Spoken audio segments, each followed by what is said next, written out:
ya, Febio Anggriawan. Hari ini bisa dilihat beberapa tokoh pemuda, bahkan tokoh-tokoh Kampar, orang-orang yang berprestasi di Kampar sendiri, hari ini dimunculkan kok oleh Febio. Jadi saya harap itu aja, bahwa Bung Ardo jangan sampai salah nantinya, karena nama baik dia sudah bagus sebagai mantan ketua DPD KNPI Kampar. Saya juga pernah mendengar, tapi dengan cara dia seperti ini nanti dia yang rusak.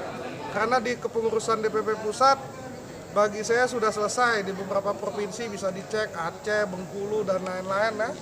Bubble, nggak ada tuh yang namanya KNPI selain saya gitu. Ya, soal SK Menkumham. Ya, update SK 70% tadi maksudnya apa? Itu Pak Yasona udah bicara kok di media, bukan saya yang bicara. Pak Yasona sudah bicara bahwa SK Menkumham KNPI Fajrisi itu sudah dibekukan. Jadi bukan Haris pertama yang bicara, menteri yang bicara. Nah, saya nggak mau. Dengan dibekukannya Fajri itu kita gimana? Ya kita kan udah ada bukti, udah beberapa bukti, bahkan ada 300 video yang mengucapkan selamat ulang tahun KNPI Energy of Harmony. Salah satunya Pak Yasona Lauli.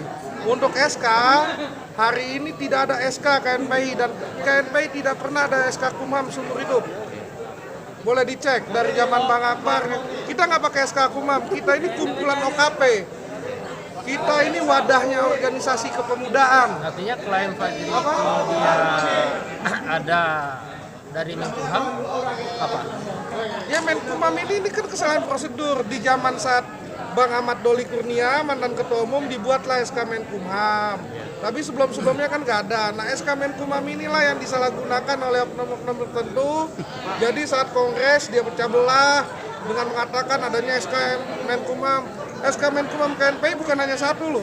Ini kita lagi perjuangin, udah angus semua, dan alhamdulillah Pak Yasona mengatakan tidak ada satupun SK Menkumham KNPI. Artinya KNPI tidak memerlukan SK.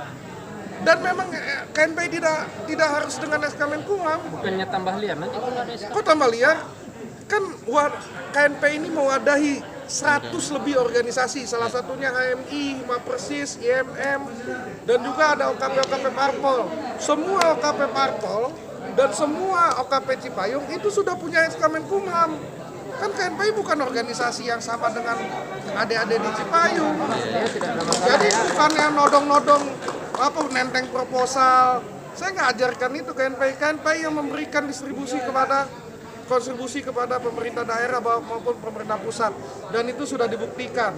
Nggak ada uang pemerintah pusat yang masuk ke DPP KNPI, bahkan DPP KNPI nyumbang kok ke DKI kemarin masalah COVID, untuk masker, bahkan sampai Kampar ada kok masker DPP KNPI. Artinya kita tidak memerlukan SK. Bukan tidak memerlukan, bahwa ada kesalahan SK Menkumham. SK Menkumham KNPI ini sudah dicetak lebih dari satu. Dan hari ini sudah dinolkan. Yang 70% tadi apa? Apa? Yang 70% apa 6%? 70% Pak Yasona sudah mengakui. DPR sudah mengakui Bambang Susatyo. Bahkan Menteri Zainuddin Amali sudah mengakui. Jadi nggak ada udah selesai. Sisanya kan cuma hanya mengosongkan SK Kumham yang lain. Karena SK Kumham itu bukan hanya Nur Fajri, ini harus dijelaskan. Jadi yang punya SK Menkumham bukan Nur Fajran saja. Ada Fat Arafiq. Nah inilah yang membuat pecah KNPI. Jadi SK Kumham dalam satu organisasi masih ada dua. Nah hari ini masa saya mau jadi SK Kumham yang ketiga? Di sini saya katakan saya menolak SK Kumham yang ketiga.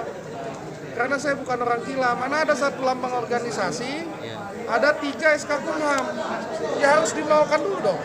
Baru hari ini. Jadi SK ini dimanfaatkan oleh yang dualisme ini? Ya kan ini kan SK Kumham ini dimanfaatkan untuk minta-minta APBD sama minta uang ke pemerintah ngemis. Ya, Bung Haris, 6 Oktober gimana harapannya? Hah? 6 Oktober nanti? 6 Oktober akan ada sidang lanjutan.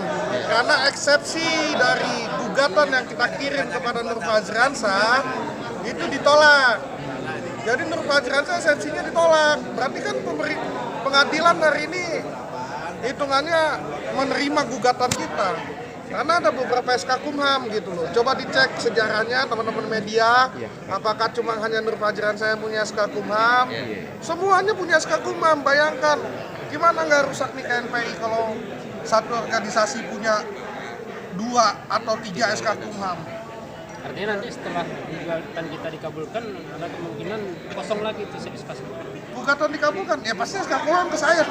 Masa gue udah gugat kalau dikosongkan, kan Pak Yasona sudah bilang saat kita DPP KNPI audiensi ke Menteri Hukum dan HAM, Pak Yasona sendiri yang bilang di Google ya, di media, dan itu media resmi ya, media nasional, itu dia bilang sudah dibekukan. Nah,